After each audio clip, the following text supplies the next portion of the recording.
My father came from Japan in 1905.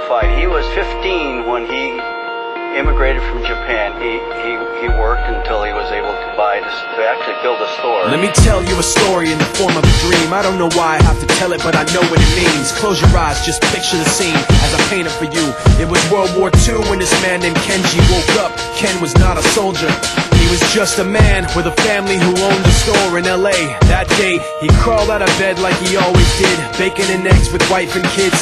He lived on the second floor of a little store he ran. He moved to LA from Japan, they called him immigrant. In Japanese, he'd say he was called Issei. That meant first generation in the United States, when everybody was afraid of the Germans, afraid of the Japs, but most of all afraid of a homeland attack. And that morning, when Ken went out on the doormat, his world went black, cause right there, front page news, 3 weeks before 1942, Pearl Harbor's been bombed and the Japs are coming. Pictures of soldiers dying and running.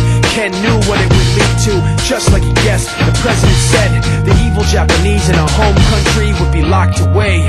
They gave Ken a couple of days to get his whole life packed in 2 bags.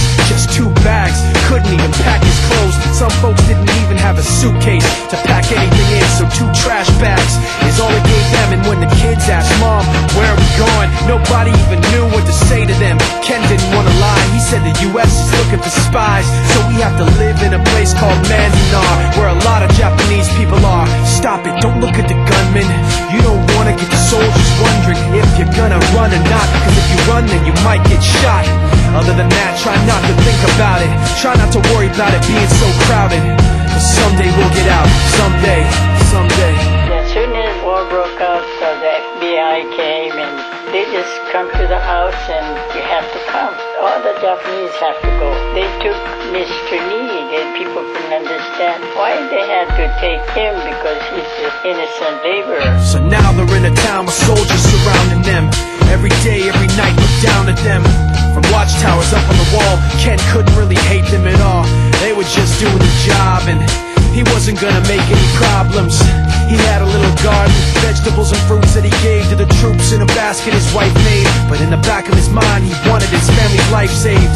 Prisoners of war in their own damn country, what for? As time passed in the prison town, he wondered if he'd live it down if and when they were free. The only way out was joining the army, and supposedly some men went out for the army, signed on, and ended up flying to Japan with a bomb. That 15-kiloton blast put an end to the war pretty fast. 2 cities were blown to bits. The end of the war came quick, and Ken got out, big hopes of a normal life with his kids and his wife. But then they got back to their home, and what they saw made him feel so alone. These people had trashed every room, smashed in the windows and bashed in the doors, written on the walls and the floor, Japs not welcome anymore. And Kenji dropped both of his bags to the sides and just stood outside. He looked at his wife without words to say. She looked back at him, wiping tears away, and said, someday we'll be okay, someday. Now the names have been changed, but the story's true. My family was locked up back in 42.